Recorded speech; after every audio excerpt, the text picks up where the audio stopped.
بسم اللہ الرحمن الرحیم رب اشرح لی صدری ویسر لی امری واحلل عقدۃ من لسانی یفقہوا قولی۔ الحمد للہ وحدہ والصلاة والسلام علی من لا نبی بعدہ وعلى آلہ واصحابہ الذین اوفوا عہدہ، اما بعد فاعوذ باللہ من الشیطان الرجیم۔ بسم اللہ الرحمن الرحیم۔ اہدنا الصراط المستقیم صراط الذین انعمت علیہم صدق اللہ العظیم وصدق رسولہ النبی الکریم الامین۔ ان اللہ وملائکتہ یصلون علی النبی یا ایہا الذین آمنوا صلوا علیہ وسلموا تسلیما۔ الصلاۃ والسلام علیک یا سیدی یا رسول اللہ وعلی آلک واصحابک یا حبیب اللہ۔ مولاي صل وسلم دائما ابدا على حبيبك خير الخلق كلهم، منزه عن شريك في محاسنه فجوهر الحسن فيه غير منقسم، محمد تاج رسل الله قاطبة، محمد صادق الأقوال والكلم، محمد ذکرہ روح لانفسنا، محمد شکرہ فرد علی الامم۔ رب صل وسلم دائما ابدا علی حبیبک خیر الخلق کلہم۔ اللہ تبارک و تعالی جل جلالہ وعم نوالہ وتم برہانہ وعظم شانہ وجل ذکرہ وعز اسمہ کی حمد و ثنا، اور حضور سرور کائنات مفخر موجودات زینت بزم کائنات دستگیر جہاں غم گسار زماں سید سربراں حامی بے کساں قائد المرسلین خاتم النبیین احمد المجتبیٰ جناب محمد مصطفیٰ صلی اللہ علیہ وآلہ وصحابہ وبارک وسلم کہ دربار گہر بار میں ہدیہ درود السلام عرض کرنے کے بعد رب ذوالجلال کے فضل اور توفیق سے آج خطبہ جمعۃ المبارک میں ہماری گفتگو کا موضوع ہے شاہراہ توحید کے سنگ میل۔ سبحان اللہ۔ میری دعا ہے خالق کائنات جل جلالہ ہم سب کو قرآن و سنت کا فہم عطا فرمائے اور قرآن و سنت کے ابلاغ و تبلیغ اور اس پر عمل کرنے کی توفیق عطا فرمائے۔ رب ذوالجلال نے قرآن مجید برہان رشید میں شرک کی بھرپور مذمت کی ہے، اسے سب سے بڑا گناہ قرار دیا ہے اور اس سے ہر حال میں بچنے کا حکم فرمایا ہے۔ اس واسطے بندہ مومن ہر سانس میں عقیدہ توحید کا علمبردار ہوتا ہے اور ہر وقت اسی عقیدے پہ قائم رہنے کی وجہ سے اللہ کی رحمتوں کا مستحق ہوتا ہے، اور یہی سبب ہے کہ ہم عقیدہ توحید سیمینار کے لحاظ سے اس اہم عقیدے کا پرچار کرنے میں مصروف ہیں، اور اللہ کے فضل سے اب چوتھا سالانہ مرکزی عقیدہ توحید سیمینار 7 اپریل کو لاہور میں منعقد ہو رہا ہے۔ اسی موقع پر توحید کے مختلف جو موضوعات ہیں ان کو زیر بحث لایا جا رہا ہے۔ رب ذوالجلال نے ساری انسانیت کو اس طرف دعوت دی کہ وہ اللہ کو ایک مانے، اور پھر خالق کائنات جل جلالہ نے انسانوں کو اپنے دربار کا جو پتہ دیا تو وہ کچھ لوگوں کے تعارف سے دیا، کچھ لوگوں کے حوالے سے دیا۔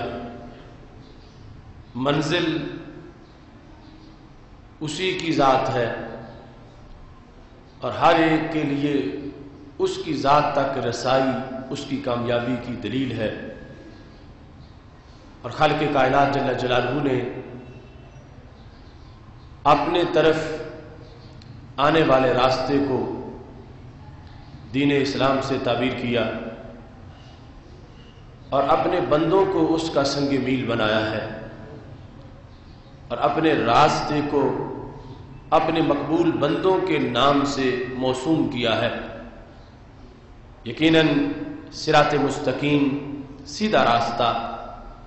توحید کا راستہ ہے، رسالت کا راستہ ہے، تمام اسلامی عقائد کا راستہ ہے، اور خالق کائنات جل جلالہ قرآن مجید برہان رشید میں ہمیں جو دعا مانگنے کا حکم دے رہا ہے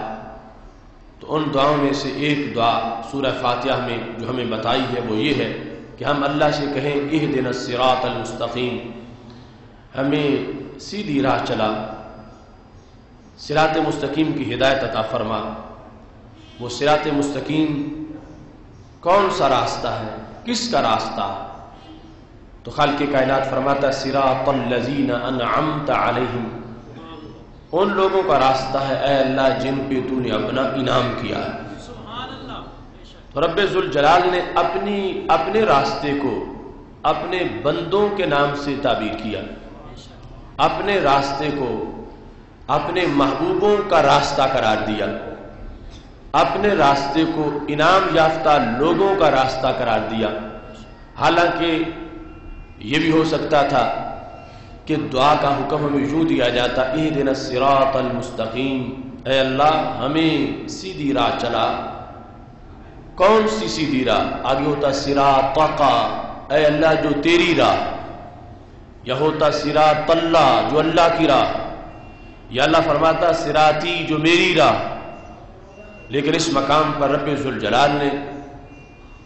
جو دعا بتائی اس میں صراط مستقیم کو اپنے بندوں کی طرف منسوب کیا کہ کچھ بندے ایسے ہیں، ہر بندہ نہیں، لیکن جن کی یہاں شرطیں بیان کی گئیں وہ انعام یافتہ ہیں، مغضوب نہیں ہیں۔ وہ ایسے بندے ہیں کہ رب ذوالجلال نے اپنی راہ کا تعارف ان کے ناموں سے کروایا، ان کے اوصاف سے کروایا ہے کہ اے اللہ وہ رستہ ہمیں دے، اس کی ہدایت ہمیں دے جو ان لوگوں کا راستہ، ان انسانوں کا راستہ ہے، ان بندوں کا راستہ ہے جن پر تو نے اپنا انعام کیا۔ تو سورہ فاتحہ پورے دین کا خلاصہ ہے، قرآن کی سمری ہے، اور اس اہم مقام پر رب ذوالجلال نے جہاں ایاک نعبد و ایاک نستعین کی حکمتیں ہمیں بتائی ہیں، وہاں ساتھ یہ واضح کیا ہے کہ رب ذوالجلال کے مقبول بندوں کی طرف متوجہ ہونا کہ وہ رب کا پتہ دیں،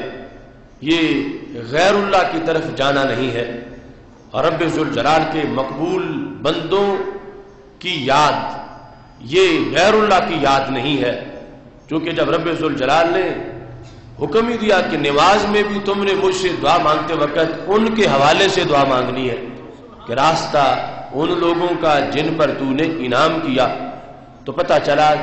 کہ کچھ بندے رب کے دھتکارے ہوئے ہیں اور کچھ بندے رب کے پیارے ہیں۔ تو جو دھتکارے ہوئے ہیں ان کے ذریعے سے رحمت نہیں ملتی، اور جو اللہ کے پیارے ہیں ان کے ذریعے سے رحمت ملتی ہے، یہاں تک کہ ان کا تذکرہ، ان کی تعلیمات، ان کی طرف متوجہ ہونا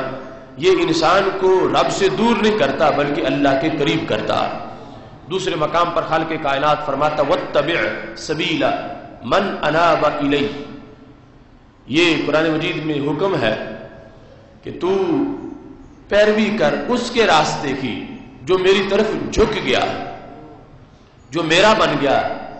اب رستہ اللہ کا بھی ہے اور رستہ اس جھک جانے والے بندے کا بھی ہے کہ جو اللہ کی طرف جھک گیا۔ رب ذوالجلال کہتا ہے اس بندے کی راہ کی پیروی کرو، اس رستے کو اختیار کرو جو کس کا ہے، ایک بندے کا رستہ، مگر بندہ وہ رب کا باغی نہیں، رب کا مطیع ہے، وہ سرکش نہیں، رب کا فرما بردار ہے۔ تو خالق کائنات جل جلالہ نے قرآن مجید برہان رشید میں صراط مستقیم کے جو سنگ میل بیان کیے ہیں اور صراط مستقیم کا جو تعارف کروایا، تو رب ذوالجلال نے کچھ انسانوں کے ذریعے سے، کچھ محبوب بندوں کے ذریعے سے کروایا، تو پتہ چلا کہ ایسی ذاتوں کا تذکرہ یہ توحید کی اپوزیشن نہیں ہے، اور ایسی ذاتوں کا ذکر یہ توحید سے رکاوٹ نہیں ہے، بلکہ خالق کائنات جل جلالہ نے راہ توحید کو عیاں کرنے کے لیے لوگوں کے سامنے لوگوں میں سے کچھ لوگوں کا راستہ معین کیا، جو لوگوں کے لیے سمجھنا بھی آسان ہے، اس کی طرف جانا بھی آسان ہے، اس پہ چلنے کی کا جو پریکٹیکل ہے وہ بھی لوگ ہی کر کے دکھانے والے ہیں۔ اس بنیاد پر خالق کائنات جل جلالہ نے اپنے کچھ بندوں کو یہ شان دی جو انعام یافتہ ہے کہ ان کے ذریعے سے حق پہچانا جاتا ہے، ان کے ذریعے سے جو رائٹ پاتھ ہے اس کے ڈاکومنٹس ہمارے سامنے آتے ہیں اور انسان جو ہے وہ اپنی حقیقی منزل کو پہنچتا ہے۔ آج ہمیں جس فتنے کا سامنا ہے وہ فتنہ ایسا فتنہ ہے کہ جس میں اللہ کے بندوں کو رب ذوالجلال کی توحید کی اپوزیشن قرار دیا جاتا ہے، انہیں بتوں کے کھاتے میں شمار کیا جاتا ہے، انہیں طاغوت کے زمرے میں ڈالا جاتا، جبکہ یہ سری دھاندلی ہے کہ رب ذوالجلال کی توحید کا ہرگز یہ مطلب نہیں کہ اس کے مقبول بندوں کو اللہ کی اپوزیشن قرار دیا جائے۔ یہ واضح ہے کہ کسی بندے کی عبادت نہیں، یہ واضح ہے کہ کسی بندے کے لیے سجدہ نہیں، یہ واضح ہے کہ کسی قبر کا طواف جائز نہیں، یہ واضح ہے کسی قبر کو سجدہ جائز نہیں، لیکن رب ذوالجلال نے جنہیں اپنا قرب عطا فرمایا ہے، یقیناً ان کی وجہ سے اسلام کا تعارف ہے اور ان کی وجہ سے صراط مستقیم کی پہچان ہے، تو ان کا ذکر کرنا، ان کی طرف متوجہ ہونا یہ رب ذوالجلال کی توحید کے لیے رکاوٹ نہیں، بلکہ اللہ نے انہی کے ذریعے سے توحید کو پہچاننے کا ہمیں حکم عطا فرمایا ہے۔ اور اس میں یہ بات بھی یاد رکھیں کہ رب ذوالجلال کی ذات وہ ذات نہیں کہ جب تک کوئی بندہ زندہ ہو پھر تو اس کی اللہ کے دربار میں ویلیو ہو مقبول بندے کی، اور جب وہ فوت ہو جائے تو ویلیو ختم ہو جائے۔ یہ تو عام جو چھوٹے چھوٹے دربار ہیں دنیا داروں کے، ان کے اندر بھی اس چیز کو ایکسپٹ کیا جاتا ہے کہ جن سے ان کے زندہ ہوتے ہوئے تعلق ہوتا ہے وہ فوت ہو جائیں تو پھر بھی ان کے نام کی عزت کی جاتی ہے کہ چونکہ یہ فلاں کا بیٹا ہے، یہ فلاں کا دوست ہے اور وہ میرا دوست تھا، اس بنیاد پر اس کی حیثیت اور ہے، اس کا مقام اور ہے۔ تو رب ذوالجلال کے ولی، اللہ کے مقبول بندے، انبیاء کرام علیہ السلام جب تک حالت حیات میں ہیں پھر بھی ان کا اللہ کے دربار میں سٹیٹس ہے، اور جب وہ دنیا سے چلے جائیں تو ان کا سٹیٹس چھین نہیں لیا جاتا، ان کی ویلیو ختم نہیں ہو جاتی، ان کا مرتبہ پھر بھی برقرار رہتا اور ان کی عزتیں پھر بھی رب کے دربار میں ہوتی ہیں۔ تو ان کے وجہ سے پھر کچھ بندوں کو نوازا جاتا، ان کے ذریعے سے کچھ لوگوں پر رحمتوں کا نزول ہوتا ہے، ان کی وجہ سے خالق کائنات جل جلالہ اور بھی کئی لوگوں کی بگڑی بنا دیتا ہے، ان پر اپنی رحمتوں کا نزول کرتا ہے۔ آج یہ جھگڑا ہے ہمارا فکر خام سے، وہ کہتے ہیں جب بندہ فوت ہوا اب اس کے بعد اس کا نام لے کر اللہ سے دعا مت کرو، زندہ سے کر سکتے ہو، فوت شدہ کی نہیں کر سکتے۔ تو مطلب کیا بنا کہ زندہ کی عزت تو اللہ کے دربار میں ہے اور فوت شدہ کی عزت نہیں رہی، کیونکہ زندہ کے وسیلے کا ہرگز یہ مطلب تو نہیں ہے کہ چونکہ زندہ ہے تو اللہ کو ساتھ ہاتھ بٹائے گا، کچھ کام اللہ کرے گا، کچھ یہ چونکہ زندہ ہے یہ کرے گا، یہ وسیلے کا مطلب ہرگز نہیں۔ زندہ بھی رب کا مددگار نہیں ہے اور فوت شدہ بھی رب کا مددگار نہیں ہے، کام وہ رب نہیں کرنا ہے، حکم اسی کا چلنا ہے۔ ہاں ویلیو بندے کی اللہ کے دربار میں ہے کہ کسی کی وجہ سے جب اس کا نام لیا جاتا ہے تو خالق کائنات جل جلالہ کرم فرماتا ہے، اس کے نام کی وجہ سے رحمت کا نزول فرماتا ہے۔ اور اللہ کا دربار ایسا نہیں کہ زندہ بندے کے نام کی وجہ سے تو کر دے اور جب فوت ہو جائے تو پھر اسی کے نام کی ویلیو ختم ہو جائے۔ اب صحابہ کرام رضی اللہ تعالیٰ عنہ حضرت عباس رضی اللہ تعالیٰ عنہ کا نام لے کے بارش کی دعا مانگ رہے تھے، تو ایک کمپنی کہتی ہے چونکہ وہ زندہ تھے تو ان کا توسل تو جائز تھا، تو جب فوت ہو جائیں گے پھر وسیلہ ناجائز ہو جائے گا. تو میں کہتا ہوں اس میں فلسفہ کیا کہ زندہ ہو تو پھر اس کے نام کے صدقے کام بن جائے. تو کیا اس نے خود کو ہی تعاون کرنا؟ کیا اس نے رب کی قدرت میں کوئی حصہ ملانا ہے کہ چونکہ زندہ ہے تو اب تو حصہ ملا لے گا اور جب فوت ہو جائے گا تو پھر حصہ نہیں ملا سکے گا؟ یعنی کتنا یہ ناقص العقل ہونے کی دلیل ہے کہ کہا جائے چونکہ وہ زندہ تھے تو صحابہ ان کا نام لے رہے تھے بارش کی، یہ کہ اللہ ان کے صدقے بارش برسا دے، اور وہی جب روح نکل جائے گی تو پھر کیا ان کے نام کی ویلیو اللہ کے دربار سے ختم ہو جائے گی؟ جو ان کا تقویٰ مرتبہ مقام ہے وہ ویلیو تو مزید بڑھ جائے گی.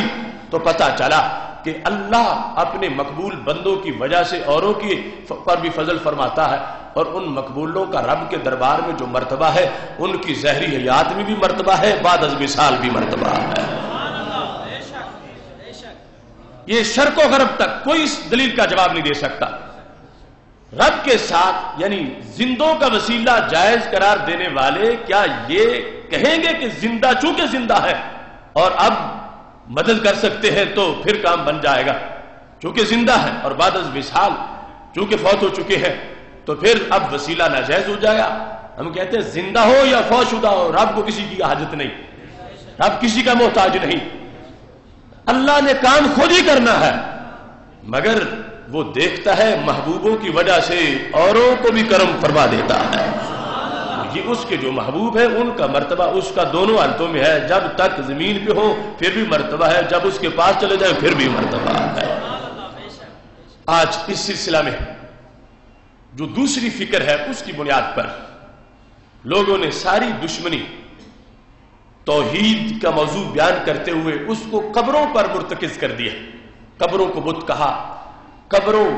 کے اندر جو مقبور ہیں ان پر بت کا لفظ بولا، اور قبروں کو مٹانا اور قبروں کی توہین کرنا اور بے حرمتی کرنا، بلڈوزر چڑھانا ان پر، ان امور کی طرف آ گئے اور اس کو توحید کہنے لگے. جبکہ ہم شروع سے دیکھتے ہیں آج تک رب ذوالجلال اپنے مقبول بندوں کی ویلیو کرتا ہے تو ان کے جسم کی بھی اللہ کے نزدیک عزت ہے. جہاں وہ دفن ہوتے ہیں اس جگہ کا بھی مقام ہے. اقبال جب مجدد الفسانی کے دربار پر گئے سرہند شریف تو کہتے ہیں اس خاک کے ذروں سے ہے شرمندہ ستارے، جس خاک میں پوشیدہ ہے وہ صاحب اسرار. حاضر ہوا میں شیخ مجدد کی لحد پر، وہ خاک جو زیر فلک ہے مطلع انوار. ہے تو مٹی مگر وہاں سے نور طلوع ہوتا ہے، اور اس کے ذروں سے آفتاب اور ستارے بھی شرمندہ ہیں، کیونکہ وہ بندہ دفن ہے کہ جس کے دل پر تجلیوں کا نزول ہوتا ہے. یہ توحید کی شان ہے کہ جو بندہ اتنے سال نماز پڑھتا رہا، روزے رکھتا رہا، حج کیا، زکات دی، دن رات دین کے لیے جہاد کیا، رب کی رحمت اس پہ برستی رہی، اور میرے رب کا جلوہ ایک لکڑی پہ پڑ جائے. جو ڈنڈا حضرت موسیٰ علیہ السلام نے ہاتھ میں پکڑا ہو تو وہ ڈنڈا بھی مشکل کشائی کرتا ہے. قرآن میں اس کا ذکر ہے، کیوں اس پر رحمتوں کا نزول ہوا ہے. یہ شان تو ڈنڈے کی نہیں، شان رحمت والے کی ہے، جس نے کلیم کے ڈنڈے کو بھی اتنا عظیم بنا دیا. جس ڈنڈے پہ ایک تجلی پڑے اس کا یہ مقام، اور جس پیکر پہ صبح شام تجلیاں پڑتی رہے اتنا بڑا کردار اس کا ہے. اور جس جگہ وہ دفن ہے وہ مقام قبر کہلاتا ہے. اس واسطے میرے محبوب علیہ السلام نے فرمایا اوروں کی قبر اور ہے اور مومن کی قبر فرمایا روضہ تم من ریاض الجنہ، وہ جنت کے باغوں میں سے باغ ہے. سید عالم نور مجسم شفیع معظم صلی اللہ علیہ وسلم حالانکہ کسی کے وسیلے کے محتاج نہیں، آپ تو خود کائنات میں سب سے بڑا وسیلہ. حضرت سواد بن کارب نے نبی علیہ السلام کے سامنے آپ کو سب سے بڑا وسیلہ کہا، اور پہلے انبیاء کرام علیہ السلام کو بھی وسیلہ کہا. اشہد انک ادنی المرسلین وسیلۃ الی اللہ. ابن کثیر نے تفسیر ابن کثیر میں بھی ذکر کیا، طبرانی میں بھی ہے، اسد الغابہ میں، بہت سی کتابوں میں، سیر اعلام النبلاء میں ہے. تو سرکار نے یہ نہیں فرمایا نہ مجھے وسیلہ کہو نہ ان کو کہو جو دنیا سے چلے گا، بلکہ سب کے وسیلے کو کہا ٹھیک ہے کہ میں وسیلہ ہوں، لیکن دنیا کو بتانے کے لیے میرے آقا صلی اللہ علیہ وسلم نے خود بھی ایک مقام پہ کھڑے ہو کے دعا کی اور دعا کیا کرتے تھے. اور صحابہ نے بعد میں اس جگہ دعا کی تو پوچھنے والے نے پوچھا کیوں کی؟ فرمایا یہاں ہمارے نبی علیہ السلام کرتے تھے. تو پوچھا کیوں کرتے تھے؟ کہا یہاں اللہ کے ایک نبی کا مزار ہے، اس جگہ رب کے ایک پیغمبر کی قبر ہے. تو سرکار جو خود پوری کائنات کا وسیلہ ہے اور کہتے ہر جگہ سے دعا میری رب سنتا ہے، اور جتنی ان کی سنتا ہے اتنی اور تو کسی کی قبول نہیں ہوتی، لیکن پھر بھی وہ ایک مقام پہ کھڑے ہو کر کعبے کی طرف منہ کر کے دعا مانگتے ہیں. اور صحابہ کہتے ہیں یہ معمول اس لیے تھا کہ یہ جگہ عام جگہ نہیں، یہ رب کے ایک نبی کا مقام ہے. اس سلسلہ میں یہ حدیث شریف اخبار مکہ جو امام فاقیہی کی کتاب ہے اس کی 3 جلد کے اندر اس کا تذکرہ موجود ہے کہ سید عالم نور مجسم شفیع معظم صلی اللہ علیہ وسلم تشریف لاتے تھے، دعا فرماتے تھے، اور ان دعاؤں کے بارے میں صحابہ کرام رضی اللہ تعالی عنہم نے اپنی زندگی میں اس امر کو واضح کیا، اور اس کی وضاحت کے ساتھ صحابہ کرام رضی اللہ تعالی عنہم متعدد مقامات پر اس حوالے کو ذکر کرتے تھے. پاک محبوب علیہ الصلوۃ والسلام کے اس معمول کو حضرت عبد الرحمن بن طارق بن علقمہ اپنی امی سے روایت کرتے ہیں جو ان کی امی صحابیہ تھیں. وہ کہتی ہیں ان النبی صلی اللہ علیہ وسلم کان اذا جاء مکانا من دار یعلا، کہ نبی اکرم نور مجسم صلی اللہ علیہ وسلم مکہ شریف میں جب دار یعلا کے پاس آتے تھے تو استقبل البیت، بیت اللہ کی طرف منہ کر لیتے تھے. جب دار یعلا، حضرت دار یعلا کے پاس جب پہنچتے تھے تو بیت اللہ کی طرف منہ کر لیتے تھے. ودعا، فدعا، اس جگہ کھڑے ہو کے دعا مانگتے. اور یہ ذکر کیا الفاظ اذا جاء، یعنی ایک بار نہیں، 2 بار نہیں، متعدد بار ایسا ہوتا تھا کہ جب بیت اللہ کی طرف آتے تھے تو بیت اللہ کی طرف آتے ہوئے دار یعلا کے پاس کھڑے ہو جاتے تھے، اور دار یعلا کے پاس کھڑے ہو کے بیت اللہ کی طرف منہ کر کے میرے محبوب علیہ السلام دعا فرمایا کرتے تھے. یعنی یہ معمول میں شامل تھا. صحابی کہتے ہیں، یہاں جو راوی ہیں وہ راویہ چونکہ حضرت عبد الرحمن بن طارق کی والدہ ہیں، یہ کہتے ہیں کنت انا انصرف وعبید اللہ بن کثیر، میں اور عبید اللہ بن کثیر جس وقت ہم جاتے تھے حتی اذا جئنا ذالک المکان، ہم بھی جب اس جگہ پہ پہنچتے تھے. تابعین صحابہ کی روایت پر کہتے ہیں جب ہم اس جگہ پہنچتے تھے تو کیا ہوتا، استقبل البیت ودعا وقال بلغنی فی ھذا المقام نبی، اس جگہ پہنچ کر وہ دعا مانگتے اور کہتے مجھے یہ بات پہنچی ہے کہ یہ اللہ کے کسی نبی کا مزار ہے. اس جگہ جو رسول اللہ صلی اللہ علیہ وسلم نے کثرت سے دعا کی تو دعا اس واسطے کی کہ وہ جگہ عام جگہ نہیں، کہ وہاں اللہ کے کوئی پیغمبر مدفون ہے، اور نبی اکرم نور مجسم شفیع معظم صلی اللہ علیہ وسلم اگرچہ خود کائنات کا سب سے بڑا وسیلہ ہے اللہ کے دربار کی طرف، لیکن لوگوں کے لیے سنت بنانے کے لیے، لوگوں کے لیے سنت کی وضاحت کرنے کے لیے کہ اسے کوئی توحید کے منافی نہ جانے کہ کسی قبر کے مقام پر اس کے قریب کھڑے ہو کر کوئی دعا مانگے تو اس کو اس توحید کے خلاف کوئی نہ کہے، اس واسطے کہ نبی اکرم نور مجسم شفیع معظم صلی اللہ علیہ وسلم نے خود اس مقام پہ کھڑے ہو کے دعا مانگی ہے جو مقام اللہ کے ایک پیغمبر کا مقام ہے، رب ذوالجلال کے ایک نبی صلی اللہ علیہ وسلم کا مقام ہے. اس پر کثرت سے معمول تھا. اور یہ واضح کیا کہ اگرچہ حرم شریف کی اپنی برکت ہے، مسجد حرام کی اپنی برکت ہے، مگر اللہ کے پیغمبر کا جو مقام ہے اس مقام کی اپنی برکت ہے جس کی وجہ سے رب ذوالجلال خصوصی رحمتیں عطا فرماتا ہے. دوسرے مقام پر یہ طبرانی نے موجم کبیر میں لکھا، بیت اللہ کا تعارف کرواتے ہوئے، یہ 11ویں جلد ہے طبرانی موجم کبیر کی، اور اس میں حضرت عبداللہ بن عباس رضی اللہ تعالی عنہ جو رسول اللہ صلی اللہ علیہ وسلم کے چچا زاد بھی ہیں اور حبر الامہ، بہت بڑے نامور صحابی ہیں، اور جن کو گھٹی میرے نبی علیہ السلام نے اپنے لعاب سے دی تھی اور ان کے لیے علم کی دعائیں مانگی تھیں. وہ حضرت عبداللہ بن عباس رضی اللہ تعالی عنہ یہ کہتے ہیں وَإِنَّا مَا بَيْنَ الْحِجْرِ إِلَى الرُّكْنِ الْيَمَانِ لَقُبُورًا مِّن قُبُورِ الْأَنْبِيَاءِ، کہتے ہیں کہ حتیم سے لے کر رکن یمانی تک اللہ کے کئی انبیاء کی قبریں ہیں. ان 2 مقامات پر کعبہ کے گرد، یعنی یہ جو آج قبر دشمنی ہے اور قبر کو توحید کے منافی قرار دیا جا رہا ہے، تو پھر جب ان انبیاء کا وصال ہوتا رہا تو ان کے ماننے والے کچھ تو موجود تھے، تو وہ کہتے کہ یہاں اگر تدفین کریں گے تو یہ تو مسلسل شرکی ہوتا رہے گا، وہ دور لے جاتے، دور جا کے تدفین کرتے۔ حضرت عبداللہ بن عباس رضی اللہ تعالیٰ عنہ کہتے ہیں ایک دو قبریں نہیں بلکہ فرماتے ہیں لا قبورا من قبور الانبیاء کان النبی صلی اللہ علیہ وسلم اذا آذاہ قوم خرج ہوا من بین ازورہم فعبد اللہ فیہا حتی یموتا۔ اس کا سبب بھی بیان کیا کہ وہ قبریں کیوں بنتی رہی وہاں پر۔ کہتے ہیں کہ جب بھی اللہ کے کوئی پیغمبر اپنی قوم سے تنگ آ جاتے تھے، مختلف صدیوں میں اپنی قوم سے بیزار ہو کے نکل آتے تھے اور کعبہ کے پاس آ جاتے تھے،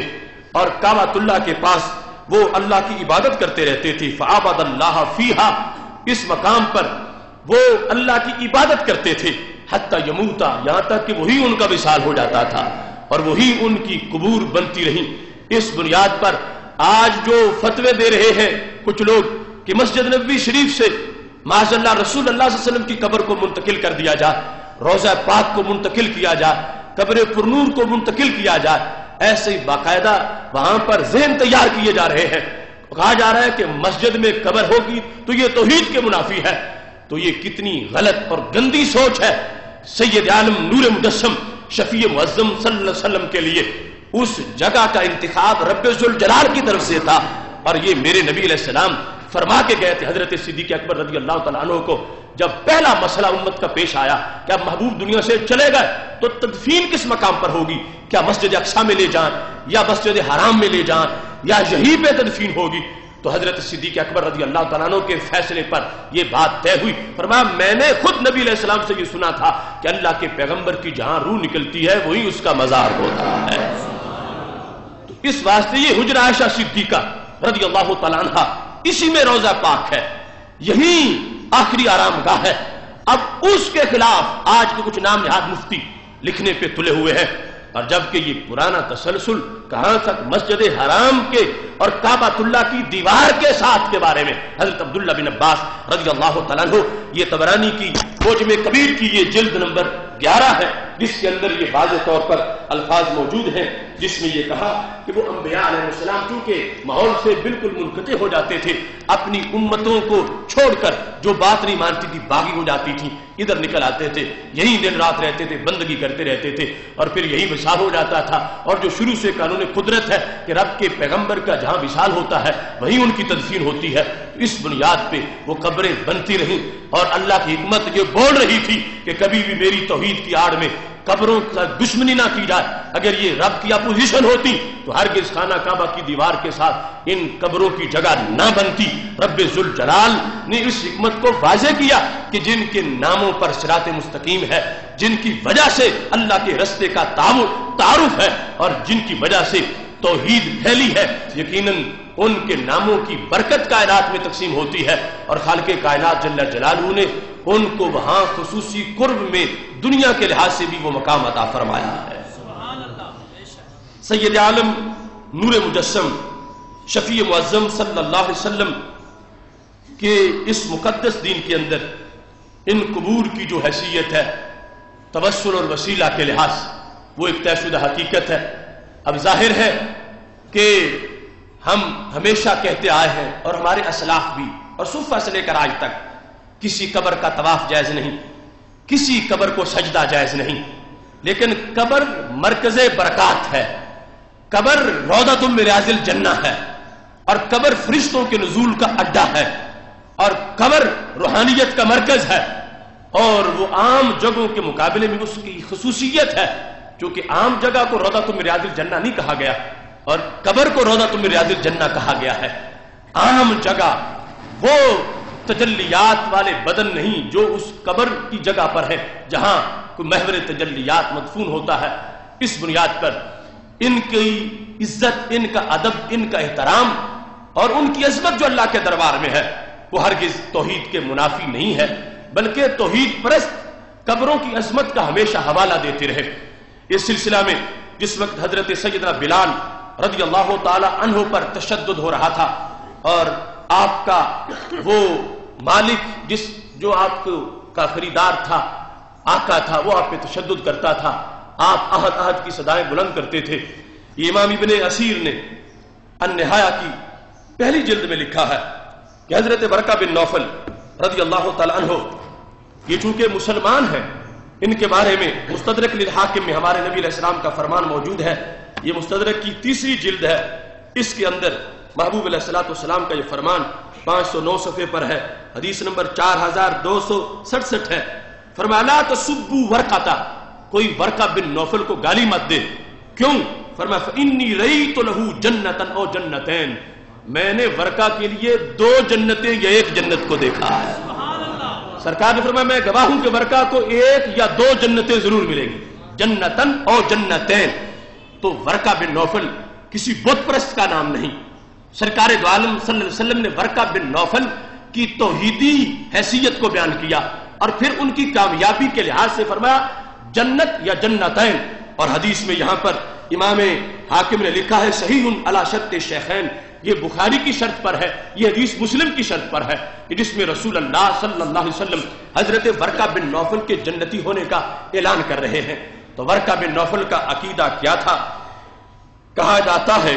اس کا ذکر فتح الباری شریح بخاری میں بھی ہے، اس کا تذکرہ دوسرے مقام پر متعدد کتابوں میں موجود ہے کہ ورقہ بن نوفل گزر رہے تھے اور حضرت بلال رضی اللہ تعالی عنہ کو ان کا آقا سزا دے رہا تھا۔ انہو مر علیہ ورقہ بن نوفل وہو یعذب،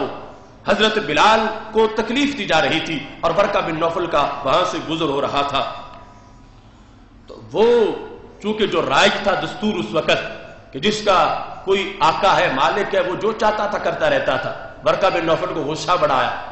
مگر چھڑا نہیں سکتے تھے حضرت بلال رضی اللہ تعالیٰ عنہ کو، تو اپنے جذبات کا انہوں نے کیسے اظہار کیا؟ تو حضرت ورقہ بن نوفل نے کہا واللہ لئن قتلتموہ لأتخذنہ حنانا، خدا کی قسم یاد رکھو اگر تم نے توحید کے جرم پر اس بلال کو شہید کر دیا تو یاد رکھنا میں اس کی قبر پر جا کر، قبر پر حاضری دے کر، اس کی قبر کو مرکز برکات سمجھ کر میں تمہارے خلاف احتجاج کروں گا، میں اس کی قبر کو بھی اپنے لیے حنان بناؤں گا اور قبر کو حنان بنا کر میں اپنے جذبات کا اظہار کروں گا کہ تم اس کو ٹھکرایا ہوا سمجھتے تھے، میں بتاؤں گا کہ اس کی قبر بھی رحمتوں پر نزول قبر پہ بھی ہوتا ہے اور اس کی قبر کی بھی مقبولیت ہے۔ اب اس وقت جب اسلام بالکل آغاز میں تھا، حضرت ورقہ بن نوفل رضی اللہ تعالیٰ عنہ حضرت بلال کے ساتھ یکجہتی کا اظہار کیسے کرتے ہیں؟ وہ توحید کی اذان بیان کر رہے ہیں، احد احد کہتے ہیں،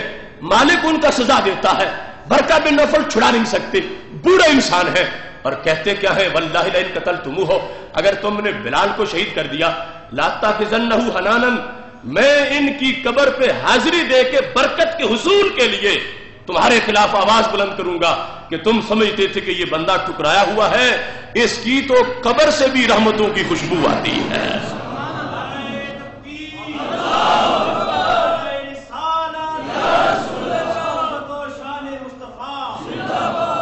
اب یہ پتہ چلا کہ ورقہ بن نوفل توحید پرست ہے، بلال رضی اللہ تعالیٰ عنہ بھی توحید پر ہے، سزا دینے والا مشرک ہے۔ ورقہ بن نوفل اس کو یہ کہہ رہے ہیں اگر تم نے اس کو شہید کر دیا تو پھر یاد رکھنا یہ مر کے بھی بلایا نہیں جائے گا، اس کی روح نکل گئی پھر بھی اس کی عظمت ظاہر رہے گی۔ تم یہ سمجھتے ہو کہ تم اس کی بوٹی بوٹی کر کے تم اس کو ختم کر دو گے، خدا کی قسم اگر تم نے اس کو شہید کر دیا میں اس کی قبر پہ بھی حاضری دیتا رہوں گا۔ لأتخذنہ حنانا، اب لفظ حنان باعث توجہ ہے کہ حنان کا مطلب کیا ہے؟ وہ دھمکی دے رہے ہیں تم قتل کرو تو صحیح ان کو، میں ان کی قبر کو بھی حنان بناؤں گا۔ لأتخذنہ حنانا، میں ان کو اپنے لیے حنان بناؤں گا۔ حنان کیا ہوتا ہے؟ تو یہ جو النہایہ ہے یہ کتاب ہے ہی حدیث کی ڈکشنری جو امام ابن اسیر نے لکھی، جن کا وصال 606 ہجری میں ہے۔ النہایہ فی غریب الحدیث والاثر، حدیث کے جو مشکل الفاظ ہیں ان کی وضاحت پر یہ مشتمل ہے، کئی جلدوں میں اس کی پہلی جلد ہے۔ اس میں حنانا کا معنی کرتے ہیں کہ دھمکی جو دیتے تھے، واللہ لئن قتلتموہ لاتخذنہ حنانا، اگر تم نے ان کو شہید کر دیا تو میں ان کو حنان بنا لوں گا۔ حنان سے پھر انہیں کیا نقصان پہنچے گا قتل کرنے والوں کو کہ کہہ رہے ہیں میں حنان بنا لوں گا، میں ان کی قبر کو حنان بنا لوں گا۔ حنان کا ترجمہ کہتے ہیں اے مظنتم من رحمت اللہ، کہ ان کی مزار کو، ان کی قبر کو میں ڈکلیئر کروں گا کہ یہ رحمتوں کا گہوارہ ہے۔ مظنتم من رحمت اللہ لأتخذنہ حنانا کا ترجمہ کر رہے ہیں کہ میں اس کو حنان بناؤں گا، میں اپنے عمل سے واضح کروں گا کہ یہ قبر اس بندے کی عام قبروں جیسی نہیں جو توحید کے جرم میں شہید ہوا،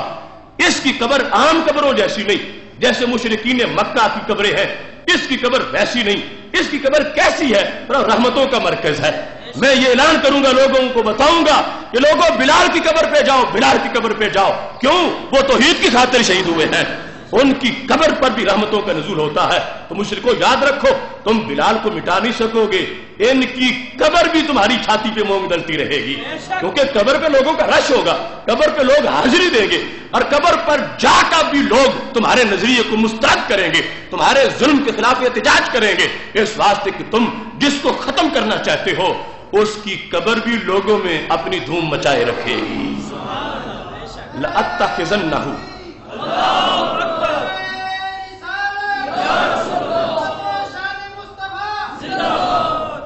آگے کیا کہتے ہیں؟ فَأَتَمَسَّهُ بِهِ، لَأَتَمَسَّهُ بِهِ، کہ جب یہ فوت ہو جائیں گے تو میں ان کے بدن کو ہاتھ لگا کے اور ان کی قبر کو ہاتھ لگا کے فَأَتَمَسَّهُ بِهِ مُتَبَرِّكًا، میں تبرک حاصل کروں گا، كَمَا يُتَمَسَّهُ بِقُبُورِ الصَّالِحِينَ، جس طرح نیک لوگوں کی قبروں سے تبرک حاصل کیا جاتا ہے۔ یہ وہ 6 صدی کے امام حنان کا معنی بیان کر رہے ہیں جو ورقہ بن نوفل دھمکی دے رہے تھے کہ تم ان کو شہید کرو، اگر تم نے ایسا کیا تو میں تو ان کی قبر کو بھی حنان بناؤں گا۔ قبر کو حنان کیسے بناؤں گا؟ قبر سے برکت حاصل کروں گا، قبر کو تمسو کروں گا، اور جب قبر سے بھی میں برکت حاصل کروں گا تو پتا چلے گا کہ مر کے بھی حکومت کر رہا ہے، دنیا سے جا کے بھی راج کر رہا ہے۔ تو یہ ایک کنسپٹ بھی ہمارے سامنے آیا کہ قبروں پر جانے سے بھی غیروں کے سامنے کچھ باتیں کھلتی ہیں، قبروں پر جانے کی وجہ سے بھی اہل شرک پہ حملہ ہوتا ہے، قبروں پر جانے کی وجہ سے بھی غیر مسلم طاقتوں پر روک پڑتا ہے کہ لوگوں مسلمانوں کو مت چھیڑو، ان کے داتا کے در پہ کتنا رش نظر آتا ہے، ان کے شیخ عبد القادر جیلانی غوث پاک کے پاس لوگ کتنے جاتے ہیں، یہ ابھی زندہ ہے، ان کا پیار ہے۔ دوسرے مقام پر میرے نبی علیہ السلام نے فرمایا تھا ابو رغال کی قبر، وہ ایک بدبخت انسان تھا اور یہ کنایا بن گیا، جب بھی کسی کو رجم کرنا ہوتا، دھتکارنا ہوتا تو کہا جاتا تجھے یوں پتھر پڑیں گے جیسے ابو رغال کی قبر کو پڑتے تھے۔ اب جو دھتکارے ہوئے ہوں ان کی قبریں پتھروں کے لائق، اور قبر کو باعث نفرت قرار دیا گیا، اور یہ سرکار کی حدیث میں ابو داؤد شریف میں موجود ہے، ابو رغال کی قبر کنایا بن گئی کہ جس نے بھی نفرت کا اظہار کرنا ہوتا کہا تو ابو رغال کی قبر جیسا ہے، تجھے ہم ریجیکٹ کرتے ہیں، جیسے ابو رغال کی قبر کو ریجیکٹ کر دیا تھا۔ اور ادھر اس کی ضد میں کیا ہے کہ جب اللہ کے دھتکارے ہوئے کی قبروں کے لحاظ سے نفرت کا اظہار کریں تو پھر رب سے پیار ہوتا ہے، تو اللہ کے پیاروں کی قبروں سے پیار کا اظہار کریں تو پھر محبت کا اظہار ہوتا ہے۔ تو حضرت ورقہ بن نوفل بوڑھے تھے، کچھ کر سکتے نہیں تھے، کہا اگر تم نے اس کو شہید کیا تو لاتخذنہ حنانا، میں ان کو حنان بناؤں گا۔ اب حنان کا ترجمہ انہوں نے کہا حنان کیا ہے کہ مظنتم من رحمت اللہ، میں سمجھوں گا، میرا عقیدہ ہوگا کہ یہ جہاں دفن ہے وہ رحمت کی جگہ ہے، فاتمسح به متبرکا، میں تبرک کے پیش نظر اس مٹی کو ہاتھ لگاؤں گا، اس کو چھوؤں گا، کما یتمسح بقبور الصالحین، جس طرح کے قبور صالحین سے تمسو جائز ہے، الذین قتلوا فی سبیل اللہ من الامم الماضیات۔ حضرت ورقہ بن نوفل کہنے لگے جس طرح پہلی امتوں میں جو لوگ رب کے رستے میں شہید ہوتے تھے ان کی قبروں سے برکت حاصل کی جاتی تھی، ان کی قبروں کو وہاں پر حنان بنایا جاتا تھا، پہلی امتوں کے شہیدوں کی قبروں پر لوگ جس طرح حاضری دیتے تھے برکت کے حصول کے لیے، اس بلال کی قبر پر میں بھی حاضری دوں گا برکت کے حصول کے لیے، چونکہ یہ بھی فی سبیل اللہ شہید ہو رہے ہیں، جیسے پہلے لوگ جو اللہ کے راستے میں شہید ہوتے تھے ان کی قبروں سے برکت حاصل کی جاتی تھی، بلال کی قبر سے میں برکت حاصل کر کے تمہارے خلاف ووٹ کا اظہار کروں گا کہ میں بلال کی پارٹی ہوں، جس کو تم نے رب کے دربار میں، جس کو تم نے شہید کیا ہے اللہ کے راستے میں۔ تو یہ حضرت برقہ بن نوفل رضی اللہ تعالیٰ عنہ کی گواہی اس چیز پر واضح ہے کہ وہ خود لڑتے رہے ماحول میں توحید کے نام پر، توحید کے لیے، اور بلال بھی توحید پر ہے، اور ایک دشمن جو بلال کو شہید کرنا چاہتے ہیں ان کو یہ دھمکی دے رہے ہیں کہ اگر تم نے جرم محبت میں بلال کو شہید کر دیا تو یہ نہ سمجھنا کہ ان کا نام مٹ جائے گا، ان کی طرف کوئی نہیں جائے گا، ان کی قبروں کے گرد بھی عاشقوں کا ہجوم موجود رہے گا۔ یہاں پر الفاظ جو ہے اس میں یہ لفظ ہے فَأَتَمَسَّهُ بِهِ متبرکہ، میں تبرک حاصل کروں گا ان سے۔ اب بھی کی جو ضمیر ہے اس میں دو احتمال ہے، ایک ہے ان کے بدن سے، دوسرا ان کی قبر سے۔ اب بدن تو کچھ وقت کے لیے ہے جب تک تدفین نہیں ہوئی، تو فَأَتَمَسَّهُ بِهِ دوسرا معنی کہ جہاں دفن ہوں گے اس مٹی سے بھی مجھے برکت حاصل ہوگی۔ اور آگے جو جملہ بولا تو پتا چلا کہ یہ دوسرا پہلو راجح ہے، کہا کما یو تمسح بقبور الصالحین، جیسے صالحین کی قبروں سے تمسح کیا جاتا ہے ایسے میں ان کی قبر سے بھی تمسح کروں گا۔ اس بنیاد پر یہ بات ظاہر ہوئی کہ یقیناً جہاں اللہ کا بندہ لیٹا ہے اس جگہ خصوصی رحمتیں برستی ہے، اس کے بدن پر تو برستی ہے، قبر کے اوپر بھی برستی ہے، اس مٹی میں بھی برکت ہوتی ہے، اس مٹی میں بھی برکت ہوتی ہے۔ نفس مسئلہ یہ کلیئر ہوا کہ برکت اس میں موجود ہے۔ آگے چونکہ اس میں ہو سکتا ہے کوئی غلو کر جائے، ہو سکتا ہے کوئی حالت سجدہ بنا جائے، ہو سکتا ہے کوئی کسی ناجائز حرکت میں اتر آئے، تو اتنا احتیاط کا پہلو ہمارے اکابر نے اس میں لکھا کہ مجدد دین و ملت امام اہل سنت حضرت امام محمد رضا خان فاضل بریلوی رحمۃ اللہ علیہ قبر کی مٹی کی برکت ماننے کے باوجود اپنے فتاوی میں انہوں نے لکھا کہ حاضری دیتے وقت قبر کے قریب نہ جاؤ، قبر سے دور کھڑے ہو کر فاتحہ پڑھو، ان کے لیے دعا مانگو، ان کے وسیلے سے رب کے دربار میں دعا کرو، تاکہ عام بندہ جس کو پتہ نہیں کہ اجازت کہاں تک ہے، ناجائز کہاں سے شروع ہو جاتا ہے، اس کے لحاظ سے آگے کوئی خطرناک صورتحال نہ بنے۔ نفس تبرک کے باوجود، نفس برکت کے باوجود کہ اس مٹی میں برکت ہے، حاضری کے لیے جو عوام کو طریقہ بتایا، ہم نے وہ ہینڈ بل بھی ہزاروں لاکھوں کی تعداد میں تقسیم کیا جس میں اس فتوے کو لکھا کہ یہ طریقہ ہے کہ چند فٹ دور کھڑا ہو جائے، لیکن عقیدہ اس کا ہے کہ برکتیں نازل ہو رہی ہیں، برکتوں کا نزول ہو رہا ہے۔ آگے مزید احتیاط کے لیے، حفاظت کے لیے طریقہ یہ ہے کہ وہ پائٹی کی طرف سے آئے، چند قدم دور کھڑے ہو کر وہ فاتحہ شریف پڑھے، دعا مانگے، ان کے صدقے سے، ان کے وسیلے سے جب کہے گا تو رب ذوالجلال کی رحمت مزید اس پہ نازل ہو جائے گی۔ محتشم سامعین حضرات، اس بنیاد پر سید عالم نور مجسم شفیع معظم صلی اللہ علیہ وسلم کے مقدس دین میں جو برکت اور تبرک کا سلسلہ بڑھا، اور یہ ایک حد فاصل ہے کفر و شرک کے درمیان، اور اس بنیاد پر صحابہ نے نبی اکرم نور مجسم شفیع معظم صلی اللہ علیہ وسلم کے مقدس پیکر سے بھی برکتیں حاصل کی جہاں سرکار کے ہاتھ لگے، اور پھر صحابہ نے صحابہ سے بھی برکتیں حاصل کی۔ آج کچھ لوگوں نے بطور چیلنج لکھا کہ صحابہ آپس میں ایک دوسرے سے تبرک حاصل نہیں کرتے تھے، سرکار سے کر لیتے تھے، وہ سرکار کی خصوصیت ہے۔ میرے پاس ہر صدی کا عمل موجود ہے، صحابہ، تابعین، تبع تابعین، ائمہ مجتہدین، اور برکت اور تبرک کے موضوعات ہم 6-7 قسطیں پہلے بیان کر بھی چکے ہیں کہ پوری امت میں یہ رائج رہا اور پوری امت کا یہ دستور تھا، اور صحابہ بھی صحابہ سے تبرک حاصل کرتے تھے۔ اب عقیدہ توحید سیمینار میں اس کی وضاحتیں انشاءاللہ آئیں گی کہ جس میں ایک شخص سید عالم نور مجسم شفیع معظم صلی اللہ علیہ وسلم کے وضو کے وقت نیچے ہاتھ کیے ہوئے ہے اور پانی تھوڑا ہے، اور لوگ صحابہ برکت جو حصول کے لیے آئے ہیں وہ زیادہ ہے، اور پانی کے قطرے سب کے حصے میں ایک ایک قطرہ نہیں آتا، تو بخاری شریف میں ہے وہ کیا کرتے تھے، جس کو کوئی قطرہ نہیں ملتا تھا تو اس کا انداز کیا ہوتا تھا، حدیث بطحہ میں موجود ہے کہ اخذ من بلل ید صاحبہ، وہ اپنے ساتھی کے ہاتھ کو ہاتھ لگاتا تھا جس پہ کوئی قطرہ گرا ہے۔ من بلل ید صاحب ہی، اپنے صاحب کے ہاتھ کی تری سے وہ برکت حاصل کرتا تھا. اور یہاں تک سید عالم نور مجسم شفیع معظم صلی اللہ علیہ وسلم کے صحابہ کا یہ عمل موجود ہے کہ حضرت جریر رضی اللہ تعالیٰ عنہ ان کے بارے میں یہ لکھا ہے، جریر بن عبداللہ، کانا جریر یستاکو، وہ مسواک کرتے تھے، وَيَغْمِسُ رَأْسَ سَبَاقِهِ فِي الْمَاءِ، مسواک کر کے مسواک کا منہ، یعنی جو اپنے منہ میں مسواک کا حصہ ڈالا ہوا تھا اس کو کیا کرتے تھے، مسواک کے سر کو پانی میں ڈبوتے تھے. ثم یقول لأہلہ، پھر اپنے اہل کو، بیٹوں کو، اولاد کو، دوستوں کو کہتے تھے تودعوا، اس پانی سے تم بھی وضو کر لو. اپنی مسواک کو ڈبو کے پھر ان کو کہتے تھے کہ تم بھی اس سے وضو کر لو. یہ صحیح میں حدیث موجود ہے. مسواک جس میں اپنا وہ مسواک ڈبویا ہے، جس میں اپنے منہ کا لعاب شامل ہے، اس کو پانی میں ڈبو کے ایک طرف میرے نبی علیہ الصلوۃ والسلام نے پانی کے برتن میں ہاتھ رکھا تو فرمایا افرغا علی صدورکما ووجوہکما، میرے صحابہ سینوں سے بھی لگا لو، چہروں سے بھی لگا لو.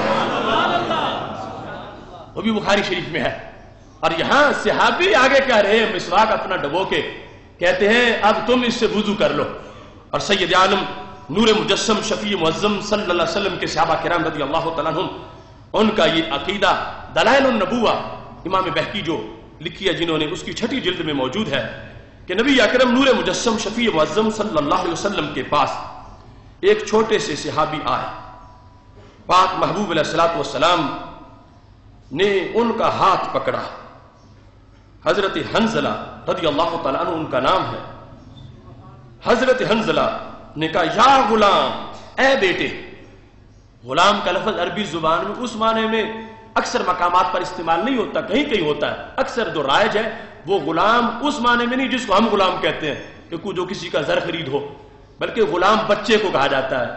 بیٹے کو کہا جاتا ہے. یا غلام، اے بیٹے. محبوب علیہ السلام نے فرمایا وَأَخَذَ بِيَدِهِ، اور ان کا ہاتھ پکڑا. جیسے چھوٹے بچوں سے پیار کیا جاتا، یا غلام کہہ کے محبوب علیہ السلام نے حضرت حنظلہ رضی اللہ تعالیٰ عنہ کا ہاتھ پکڑ لیا. فَمَسَحَ رَأْسَهُ، اور پھر سر پہ ہاتھ پھیرا، اس کے سر پہ ہاتھ پھیرا. ویسے بھی ہمارے آقا صلی اللہ علیہ وسلم نے ایک موقع پر جب اس شخص نے پوچھا، کیونکہ یہ تو دوسری حیثیت ہے، اس نے اپنی ایک بیماری کا علاج پوچھا کہ محبوب میرا دل بڑا سخت ہے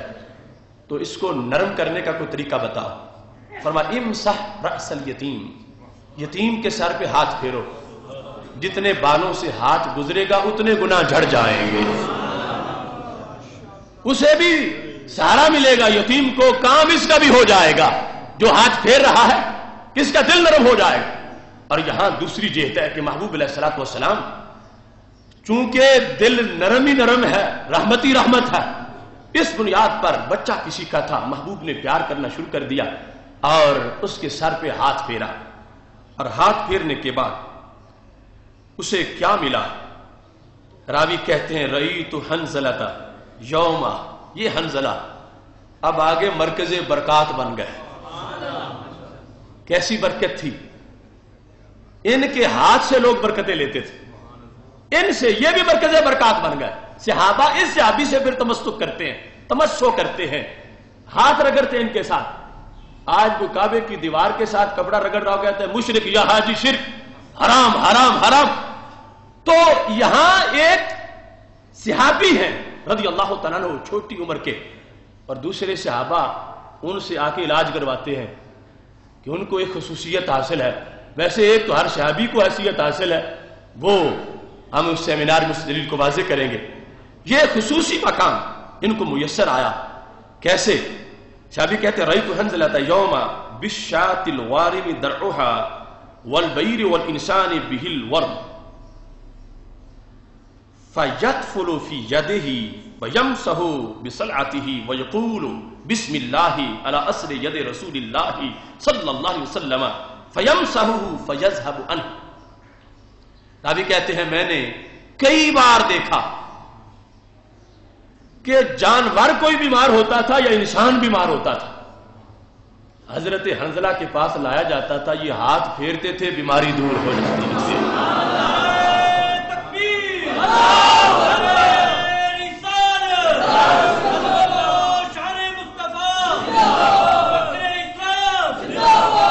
اب دیکھو، میں کوئی توہم پرستوں کی بات تو نہیں کر رہا،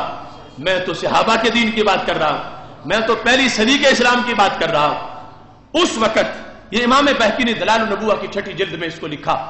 پہلے نمبر پر فرمایا بشات الوارم درعها، وہ بکری جس کے پستان سوج جاتے تھے اور بکری کو تکلیف ہوتی تھی، اس بکری کو حنظلہ ہاتھ پھیرتے تھے تو بکری کے پستان صحیح ہو جاتے تھے۔ پھر فرمایا والبعیر، جس اونٹنی کو سوج ہو جاتی تھی، والانسان، جس انسان کو کہیں بہل ورم، ورم عربی زبان کا لفظ ہے، ایک تو ورم پنجابی کا ہے اور یہ عربی زبان کا، اور پنجابی میں اس معنی میں بھی استعمال ہوتا ہے کہ والانسان بہل ورم، وہ انسان جس کو کہیں اس کو سویلنگ ہو گئی ہے، سوج ہے کسی جگہ بھی بدن میں، تو کیا ہوتا تھا؟ کہتے تھے وہ لوگ حضرت حنظلہ کے پاس آ جاتے تھے۔ میں 15ویں صدی کے ملنگوں کی بات نہیں کر رہا، میں تو صحابہ کی بات کر رہا کہ جس کی بکری بیمار ہے وہ بھی حنظلہ کے پاس، جس کی اونٹنی بیمار ہے وہ بھی حنظلہ کے پاس، اور جو خود بیمار ہے وہ بھی حضرت حنظلہ کے پاس رضی اللہ تعالیٰ عنہ۔ تو یہ علاج کیا کرتے تھے؟ ہیں توحید پرست سارے ہی، یہ بھی نہیں کہتے کہ میرے پاس کیا پڑا ہے، جہاں ہو رب کو پکارو رب سنے گا، اور یقیناً سب کا عقیدہ تھا کہ رب ہر جگہ سے سنتا، مگر جانے والے بھی مسلمان ہیں، جن کے پاس جا رہے ہیں وہ بھی مسلمان ہیں، صحابہ ہیں، تابعین ہیں، اور یہ سمجھتے ہیں کہ یہ باتیں توحید کے منافی نہیں، یہ توحید کا اظہار ہے کہ کسی کافر مشرک کے ہاتھ میں یہ برکت نہیں، محبوب کے غلام کے ہاتھ میں بھی برکت موجود ہے۔ کیا ہوتا تھا؟ کہتے ہیں جب کوئی بکری لے کے جاتا تھا یا خود جاتا تھا یا اونٹنی لے کے جاتا تھا، فَيَطْفُلُ فِي يَدِهِ، تو حضرت حنظلہ اپنے ہاتھ پر لعاب دہن اپنا گراتے تھے، تھوکتے تھے اپنے ہاتھ کے اوپر، یطفلو، تھوکتے تھے، صرف پھونک نہیں مارتے تھے، وہ پھونک جس میں کچھ تھوک بھی ہو، یہ اس کا معنی، اپنے ہاتھ پر تھوک کے کیا کرتے تھے؟ وَيَمْسَحُ بِصَلْعَتِهِ، جہاں سوج ہوتی تھی وہاں اپنا ہاتھ رگڑتے تھے۔ یہ آج کے توہم پرستوں کی بات نہیں، یہ حق پرستوں کی بات ہے۔ تو کیا کرتے تھے؟ فرمایا ساتھ دم بھی کرتے تھے، وَيَقُولُ، اور کہتے تھے بسم اللہ علی اثر ید رسول اللہ صلی اللہ علیہ وسلم، بسم اللہ علی اثر ید رسول اللہ صلی اللہ علیہ وسلم، اللہ کے نام سے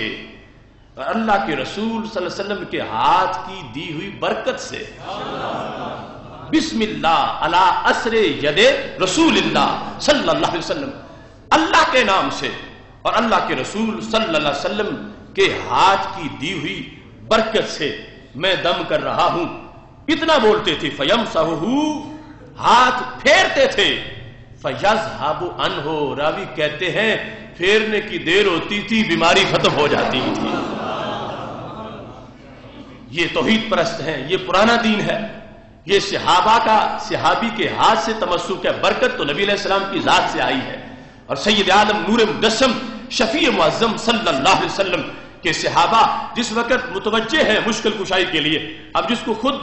ورم ہے، سوج ہے، یا جانور کو وہ مشکل میں ہے، اور مشکل کشائی کے لیے سب کو پتا ہے کہ رب کے اذن کے بغیر کوئی پتہ بھی نہیں ہلا سکتا، لیکن سب کا عقیدہ ہے رب چاہے تو جس ہاتھ پہ سرکار کا ہاتھ لگا ہے وہ ہاتھ بھی برکتیں عطا کر سکتا ہے، اس کی وجہ سے بھی مشکل حل ہوتی ہے۔ اور اس کو امام بہقی نے نبوت کی نشانی کہا، دیکھو یہ محبوب کی نبوت کے نور کی دلیل ہے کہ کئی سال پہلے انہوں نے اس ہاتھ کو ہاتھ لگایا تھا، اور جب بھی اب کسی کو مشکل پیش آتی ہے یہ اپنا ہاتھ اس پہ رکھتے ہیں اور خالق کائنات اپنے فضل و کرم سے برکتیں عطا فرما دیتا ہے۔ اس بنیاد پر سید عالم نور مجسم شفیع معظم صلی اللہ علیہ وسلم کے صحابہ کا یہ معمول رہا، اور بالخصوص جو قبر کا معاملہ ہے آج اس کو مٹانے کے لوگ طرف ہے، اور بالخصوص جہاں جہاں مزارات ہیں ان کے لحاظ سے اب مختلف فتوے صادر کیے جا رہے ہیں۔ یاد رکھیں کہ یہ گنبد اور مزارات، اس سے مقصد اس قبر کی پہچان ہے اور زائرین کے لیے آرام کا ایک ذریعہ ہے، اور چونکہ صدیاں پھر بیت جاتی ہیں تو اس واسطے ان کو پختگی سے تعمیر کیا جاتا ہے۔ نفس قبر اور اس پر کمرہ، اس کا ذکر تو قرون اولا میں بھی موجود ہے۔ یہ میرے پاس تاریخ مدینہ منورہ ہے جو ابن شبہ نے لکھی، جن کی تاریخ وصال 262 ہجری ہے، 262 ہجری۔ اس کے اندر انہوں نے اس چیز کو تحریر کیا، عنوان اس جگہ پہ ہے قبر ام حبیبہ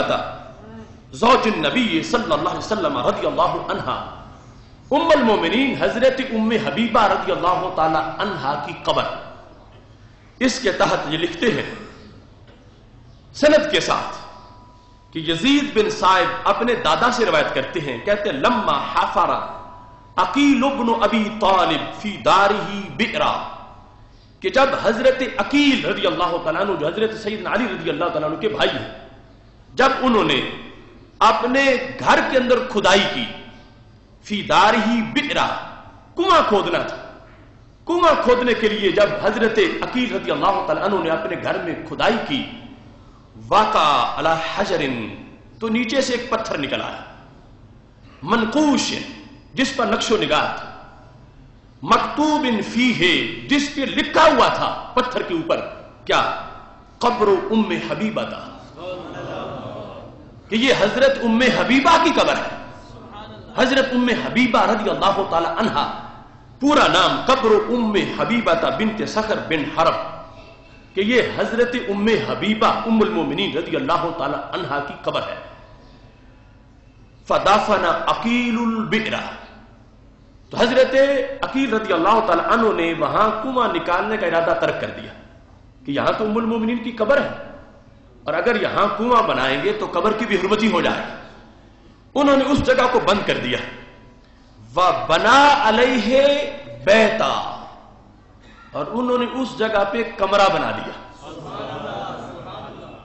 وَبَنَا عَلَيْهِ بَيْتًا، اس جگہ پہ جہاں پہلے خیال تھا کہ کھود کے گہری کریں گے، اب اس کو بند کر کے اوپر کمرہ بنا دیا۔ تو یہ عہد صحابہ کی بات ہے، یہ حضرت عقیل بن ابی طالب کا عمل ہے۔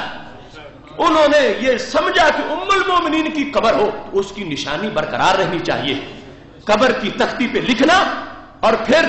قبر کے ادب اور احترام کے لیے بلڈنگ بنانا، کمرہ بنانا اس وقت کہ جب اتنے اسباب بھی نہیں تھے۔ حضرت عقیل رضی اللہ تعالی عنہ کے بارے میں سند کے ساتھ امام ابن شبہ نے تاریخ مدینہ منورہ میں یہ لکھا، وَبَنَا عَلَيْهِ بَيْتًا، اس جگہ پہ انہوں نے اوپر کمرہ بنا دیا۔ اب جو راوی کے پوتے ہیں حضرت یزید بن صائب، جنہوں نے اپنے دادا سے یہ روایت کی ہے، وہ کہتے ہیں میں نے جا کے اس کی تحقیق بھی کی کہ جو دادا سے میں نے خبر سنی تھی کہ فلاں جگہ ایک حویلی ہے، جو حویلی حضرت عقیل کی ہے، وہ اس میں کنواں کھودنا چاہتے تھے اور نیچے سے قبر نکل آئی، پتھر دیکھا تو انہوں نے ارادہ کنویں کا ترک کر دیا اور انہوں نے اس جگہ پہ مکان بنا دیا، اوپر کمرہ بنا دیا اس قبر کے اوپر۔ کہتے ہیں فدخلت ذلک البیت، میں اس حویلی میں گیا اور میں اس کمرے میں داخل ہوا، تو کہتے ہیں فرأیت فیہ ذلک القبر، میں نے کمرے کے اندر ام المومنین کی قبر اپنی آنکھوں سے دیکھی ہے۔ فرأیت فیہ ذلک القبر، اس کے اندر، اس کمرے کے اندر میں نے وہ قبر دیکھی ہے، تو قبر ہے اور اوپر کمرہ، اور زمانہ صحابہ کا رضی اللہ تعالیٰ عنہم کا، بنانے والے میرے نبی علیہ السلام کے چچا زاد بھائی حضرت عقیل رضی اللہ تعالیٰ عنہ، اور یہ سند کے ساتھ امام ابن شبہ نے اس کو لکھا۔ لہذا یہ ایک وہ معاملہ ہے، ہاں ہم یہ سمجھتے ہیں کہ یہ کوئی فرض واجب نہیں ہے کہ ہر ولی کی قبر پر یوں ہی بنایا جائے، ہاں یہ ایک ان کی شناخت اہتمام کے لیے، زائرین کی بھلائی کے لیے، مگر اس کے یہ کسی کو حق نہیں پہنچتا کہ اس کو شرک کا اڈا کہے، اس کو بت خانہ کہے اور اس طرح کے لفظ بولے، چونکہ مومن کی قبر بت خانہ نہیں جنت کے باغوں میں سے باغ ہوتی ہے۔ اسی بنیاد پر یہ عمل بدستور رائج رہا، یہاں تک کہ تاریخ بغداد میں یہ لکھا ہے اور یہ میں جب بغداد شریف میں پڑھتا تھا اس وقت میں نے تفصیل کے ساتھ بغداد شریف کی جو پوری ہسٹری ہے مختلف مصنفین کی اس زمانے میں پڑھی، اور وہ میری نوٹ بک میں اس کے بہت سے شواہد موجود ہیں۔ اسی تاریخ بغداد کے حوالے سے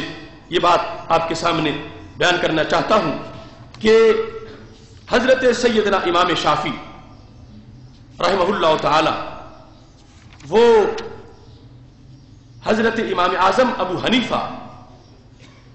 رحمہ اللہ تعالی کی قبر پہ حاضری دیا کرتے تھے، اور حاضری دینے کا انداز ان کا کیا ہے؟ امام شافعی رحمہ اللہ تعالی اس حاضری کا ذکر کرتے ہوئے یہ فرماتے ہیں انی لاتبرک بابی حنیفہ، میں ابو حنیفہ سے برکت حاصل کرتا ہوں۔ لاتبرک بابی حنیفہ، اب ظاہر ہے کہ امام ابو حنیفہ کا جسم تو سامنے موجود نہیں، وہ دنیا سے جا چکے ہیں، اور امام شافعی کہتے ہیں میں ان سے برکت حاصل کرتا ہوں، مضارع ہے یعنی آتا جاتا ہوں، کئی بار میں برکت حاصل کرتا ہوں۔ برکت حاصل کرنے کا طریقہ کیا ہے؟ کہتے ہیں وَأَجِيءُ إِلَىٰ قَبْرِهِ، میں ان کی قبر کے پاس آتا ہوں، اور تو پھر کیا کرتا ہوں؟ فرمایا قبر کے پاس آ کے میں 2 نفل پڑھتا ہوں، جو حاجت ہوتی ہے میری حاجت پوری ہو جاتی ہے۔ وہ امام شافعی رحمہ اللہ تعالی حضرت امام اعظم ابو حنیفہ سے اپنی عقیدت کا اظہار کر رہے ہیں، اور یہ پرانا دین ہے، اور جو صدیاں کراس کر کے ہم تک پہنچا ہے اس کے اندر 1 نہیں 2 نہیں ایسے سینکڑوں شواہد موجود ہیں، ہر صدی کے لحاظ سے، ہر سال کے لحاظ سے، کہ یہ عقیدہ شروع سے چل کے آیا، اور یہ لوگ جنہوں نے خود توحید لکھی، توحید سمجھائی، توحید پڑھائی، ان کے شاگرد آگے یہی کام کرتے رہے۔ ان کا اپنا معمول کیا ہے؟ وہ محدثین جن کی وجہ سے آج حدیث کی سندیں پوری ہوتی ہیں، وہ امام بخاری کے استاد، امام مسلم کے استاد، خود بخاری اور مسلم اور ان کے شاگرد، آگے یہ سارا سلسلہ اس طرح ہے کہ وہ سارے اس بات کے حامی تھے کہ وہ تبرک حاصل کرتے تھے، مزارات سے تبرک حاصل کرتے تھے، یہ سمجھتے تھے کہ جتنی وہاں دعا قبول ہوتی ہے وہ ہر جگہ قبول نہیں ہوتی، اس جگہ پہ جا کے ان برکتوں کے حصول کے لیے وہ دعائیں مانگتے تھے، اور اللہ کا فضل ہے کہ یہ عقیدہ ہمیشہ اہل توحید کا موجود رہا۔ آج پیسے کے زور پہ، آج ریالوں کی وجہ سے لوگ چڑھائی کرنا چاہتے ہیں، اور یہ دھاندلی کر کے امت مسلمہ کی ساری صدیوں کو شرک سے بری ثابت کر کے اپنی حیثیت کو ہائی لائٹ کرنا چاہتے ہیں۔ تو ہم اس دھاندلی کے خلاف ہیں کہ ہم امت کی عظمت کو داغدار نہیں ہونے دیں گے۔ ہم نے شرک اور توحید کا جو فرق ہے اس کو واضح کرنے کے لیے عقیدہ توحید سیمینارز کا سلسلہ شروع کیا ہے، اور اللہ کے فضل سے کافی حد تک دھاندلی روکنے میں ہم کامیاب ہو چکے ہیں۔ 3 سیمینارز کا جواب آج تک نہیں آیا، ابھی 4تھا سیمینار انشاءاللہ 7 اپریل کو ہونے والا ہے، اور اس سلسلہ میں کسی کے پاس کوئی اعتراض ہو ان کی طرف سے وہ آپ مجھ تک پہنچائیں، تاکہ اس کو سیمینار کے مقالہ میں جو کئی گھنٹوں پر مشتمل ہے شامل کیا جائے، اور انشاءاللہ اس کے اندر ایسے ایسے شواہد پیش کریں گے۔ اگلی پہلا جو ہمارا ان پہ قرض ہے، جو معیار الوہیت بیان کیا، جو 100 آیات بیان کی، جو منصب الوہیت اور تعریف توحید بیان کی، اور جو شرک کے لحاظ سے جو فرق ہے اس کو بیان کیا، اور ہر صدی کے لحاظ سے، اور جو روایت حدیث کے اماموں کا عمل ہے اس کے لحاظ سے جو بیان کیا، کسی چیز کا جواب نہیں آیا۔ مجھے سعودی عرب سے ایک کال موصول ہوئی، انہوں نے کہا کہ تم نے سیمینار میں یہ بیان کیا تھا کہ صحابی جاتے تھے مختلف جگہوں پر، اور جا کے ان جگہوں کی برکت کے لیے جہاں اللہ کے نبی علیہ السلام نے دعا کی تھی دعا مانگتے تھے، تو اگر تم یہ دکھا دو تو ہم تجھے 1000 کے نوٹوں میں تولیں گے۔ تو میں نے اس بات پر یہ واضح کر دیا ہے کہ اگرچہ مجھے 1000 کے نوٹوں میں تولے جانے کی ضرورت نہیں، لیکن میں امام بخاری کی کتاب سے ثابت کروں گا کہ صحابی اس جگہ پہ بیٹھ کے جہاں کبھی سرکار بیٹھا کرتے تھے، صحابہ نے دعا مانگی ہے، اور کہتے ہیں جب بھی مانگی ہے دعا قبول ہوئی۔